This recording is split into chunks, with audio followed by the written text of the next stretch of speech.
உதயமானது. ஒரு வரியில் முத்தமிழும் மலர்ந்தது. இனி தமிழ் திக்கெட்டும் முரசு கொட்ட தமிழ்.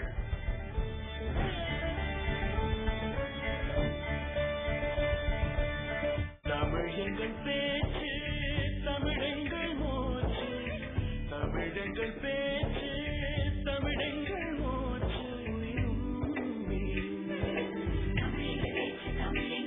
வானும்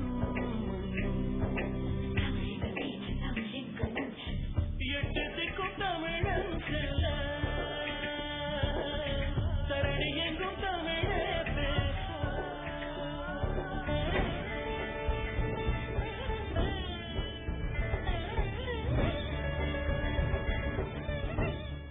ஆசி தமிழ் பேச்சு எங்கள் மூச்சு சுட்டிகள். தமிழகத்தின் இளம் பேச்சாளர்களுக்கான இந்த தேடல் நிகழ்ச்சிக்கு உங்க எல்லாரையும் வரவேற்பதில் மிக்க மகிழ்ச்சி அடைகிறோம்.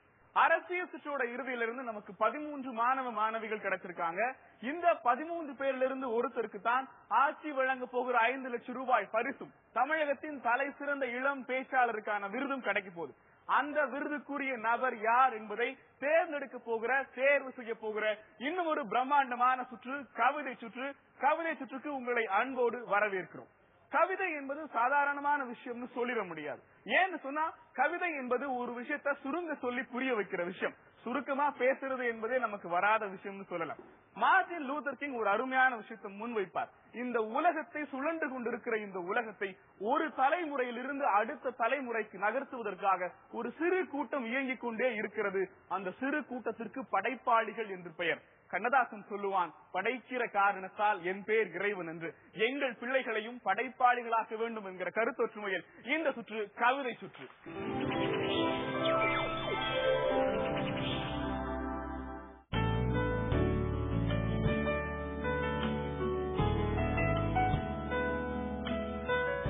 காமராசர் உழைப்பின் உருவமானவர். தேசபக்தி சுடற்பொழியும் திருவுள்ளத்தினர்.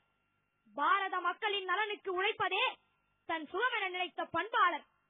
உலக அரங்கிலே பாரத அன்னையின் பீடத்தை இடைநிறுத்திய பேராற்றல் படைத்தவர். இவரை பற்றி ஒரு கவிதை சொல்ல உங்கள் முன் நான். கதராடைக்குள் மலர்ந்து நிற்கும் கருப்பு ரோஜாவே, காந்தியின் கன்னிமையே, உன் இமைகள் பாமரர்களுக்கு மட்டுமே சாமரம் வீசியது. ஜமீன்களையும் ஜரிகை தலைப்பாகைகளையும் திவான்களையும் சீமான்களையும் மட்டுமே அங்கீகரித்துக் கொண்டிருந்த அரசியலில் ஒரு அன்றாடங்காட்சியாய் முட்டி மோதி நுழைந்தவன் நீ. உனது பச்சை தமிழ்த்தனத்தையும் பஞ்ச கோலத்தையும் வைத்தே உன்னை ஏறவிடாமல் இடறியவர்க்கு முன்னால் அந்த இரண்டையுமே ஏணிப்படிகளாக்கி உயர உயர, ஆம் சிகரமும் சிரித்திட உயர்ந்தவன் நீ. உன் மனதின் என்ன ஓட்டங்களை வார்த்தை ஜாலங்களால் மறைக்க தெரியாத உனது பாமர தமிழை எதிரிகள் பரிகசித்தாலும் அதுவே உனது பலமானது. ஆம், உன் மனசாட்சியின் மொழிபெயர்ப்பானது. உன் தண்ணீர் கொள்கையால் தான் இந்த தேசம் இன்னும் கொஞ்சம் ஈரமாய் இருக்கிறது. மாடு விரட்டிய கரங்களை எல்லாம் ஏடு புரட்ட வைத்த இரண்டாவது இமயமே. கல்வி கடவுளின் பெண்பால் கலைமகள் என்றால் ஆண்பால் நீ அல்லவோ.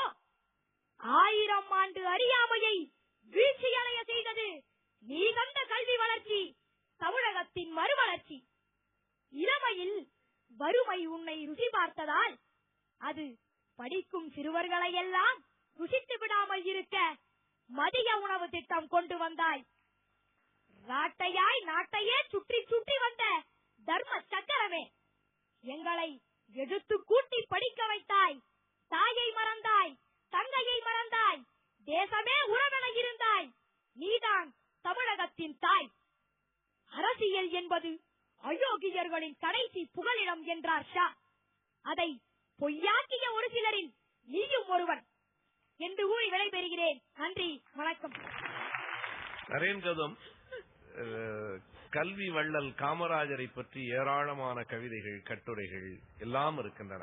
ஆனாலும் ஒரு சின்ன குழந்தை நீ சொன்ன அந்த வரி இருக்கிறதே, மாடு விரட்டிய கைகளை எல்லாம் ஏடு புரட்ட வைத்தவன் நீ என்பது ஒரு காப்பியம். என்றைக்கும் இனி இந்த தமிழ்நாட்டில் சொல்லப்படுகிற வரிகளாக உன்னுடைய வரிகள் இருக்கும். அவ்வளவு சிறப்பான வரிகளை நீ சொல்லி இருக்கிறாய். உண்மைதான். ஒரு புள்ளி விவரத்தோடு வரலாற்றோடு சொல்ல வேண்டுமானால், வெள்ளைக்காரர்கள் இந்த நாட்டை விட்டு போகிற போது தமிழ்நாட்டிலே இருந்த பள்ளிகளினுடைய எண்ணிக்கை வெறும் 14,000, 1947. அதற்கு பிறகு 7 ஆண்டுகளுக்கு பிறகு 54 தான் காமராஜர் முதலமைச்சராக வருகிறார். 47 54க்குள் எவ்வளவு பள்ளிக்கூடங்கள் கூடின என்றால் வெறும் 1900 பள்ளிக்கூடங்கள் தான். 16,000 எட்டவில்லை. 15,900 பள்ளிகள் தான் 54. ஆனால் காமராஜர் ஆட்சிக்கு வந்து 54 62 அவர் ஆட்சியை விட்டு போகிற போது தமிழ்நாட்டில் தொடக்க பள்ளிகளினுடைய எண்ணிக்கை 37,000 தாண்டிற்று என்பது வரலாறு. மாடு விரட்டிய கைகளையெல்லாம் ஏடு புரட்ட வைத்தவன் நீ என்பது 37,000 பள்ளிகளில் படித்த ஒவ்வொரு மாணவனும் சொல்லித் தெரிய வேண்டிய செய்தி. எனவே கல்வி வள்ளல் காமராஜரை பற்றி தம்பி கௌதம் ஒரு அழகான காப்பியம் படைத்திருக்கிறாய். வாழ்த்துக்கள். சமகாலத்தில் வாழ்கின்ற பெரியவர்களை அவ்வளவு சீக்கிரமாக யாரும் ஏற்றுக்கொள்வதில்லை. எதிர்ப்புகளுக்கு கூடத்தான் அவர்கள் தங்களுடைய சிந்தனைகளை பதிய வைக்கிறார்கள். ஆனால் எவ்வளவு எதிர்ப்புகள் வந்தாலும் அந்த சிந்தனைகளை தான் சரியாக பதிய வைக்க வேண்டும் என்பதில் யார் முனைப்போடு இருக்கிறார்களோ அவர்கள்தான் தலைவர்கள் ஆகிறார்கள். அவர்கள்தான் வரலாற்றில் இடம் பிடிக்கிறார்கள். அந்த ஒரு நிலையிலே கற்பவனாக இரு, கற்றதை கற்பிப்பவனாக இரு, கற்பதற்கு உதவி செய்பவனாக இரு என்கின்ற அந்த பொன்மொழிக்கு ஏற்ப வாழ்க்கை பாடத்தை படித்து தான் எதை படித்தோமோ அதை மற்றவர்களுக்கு சொல்லிவிட வேண்டும் என்பதற்காக, அடுத்தவர்கள் படிப்பதற்கு உதவி செய்துவிட வேண்டும் என்பதற்காக தன்னுடைய ஆளுமையை, தன் அதிகாரத்தை, தன் சிந்தனையை முடுக்கிவிட்ட ஒரு பெருந்தலைவர் தான் கர்ம வீரர் காமராசர் அவர்கள். அவர் சாமானியமான ஒரு தலைவர் இல்லை. அந்த ஒரு தலைவர் இன்றைக்கும் அணைகள் நம் நாட்டிலே இருக்கின்றன என்றால் அத்தனை அணைகளையும் அவருடைய ஆட்சி காலத்தில் தான் அவர் முறைமைப்படுத்தி இருக்கிறார், கட்டி இருக்கிறார் என்கின்ற மாபெரும் செய்தி. அது ரொம்ப அழகா நீங்க உங்களுடைய கவிதையில கொண்டு வந்திருக்கிறீங்க. கல்விக்களங்களை ஏற்படுத்தி தந்தவர். இன்றைக்கு நானும் நீங்களும் இப்படி உட்கார்ந்து பேசிக் கொண்டிருக்கிறோம் என்றால் நம்மை ஆட்சி செய்த அந்த ஆட்சியாளர்கள் வகுத்த பாதை மிக சிறப்பாக இருக்கிறது என்பதற்காகத்தான். வேறு கொள்கையிலே இருந்த ஒரு நிலையில் இருந்தாலும் கூட ஒரு நாளும் பெரியார் அவர்கள் காமராஜர் அவர்களை விட்டுக் கொடுத்து பேசியதாக சரித்திரம் கிடையாது. ஏனென்றால் கல்வியிலே தலைமுறை சிறப்பாக இருக்க வேண்டும் என்ற சிந்தனை படைத்தவர்களை எல்லாம் பெரியார் அவர்கள் தூக்கி நிறுத்தி இருக்கிறார்கள். அவரால் பாராட்டு பெற்ற அந்த தலைவர்களில் மிக முதன்மையானவர் காமராசர் அவர்கள். யார் எதை பற்றி பேசினாலும் கவலைப்படாதே. உன் உள்ளொளி உனக்கு என்ன சொல்லுகிறதோ, உன் உள்திறம் உனக்கு எதை ஆணையிடுகிறதோ அதை அச்சப்படாமல் நீ மேற்கொண்டு வா. நிச்சயமாக இந்த உலகம் உனக்கு மிகப்பெரிய வரவேற்பை தரும். அந்த உயர்ந்த நிலைக்கு நீ போவதை நானும் பேராசிரியர்களும் நிச்சயமாக கண்ணிறைந்த அந்த ஆசையோடு பார்ப்போம். வாழ்த்துக்கள். ஓ ஓவிய இளைஞனே, உன்னோடு நான் கண் பார்வை வழியே கை கோர்க்கலாமா? ஓவியத்தை நேராக மட்டும் பார்க்காமல் அவன் முகத்தை தலைகீழாய் பார்த்தால் ஈழம் தெரிகிறது என்று சொன்னபோது உன்னுடைய தேடல் மிக தெளிவாக இருக்கிறது. நாடுதான் உயிராம் என்றே நாள்தோறும் எண்ணி வாழ்ந்தார். காடு போய் சேரும் மட்டும் கருத்தினை மாற்றவில்லை. ஆட்சி தமிழ் பேச்சு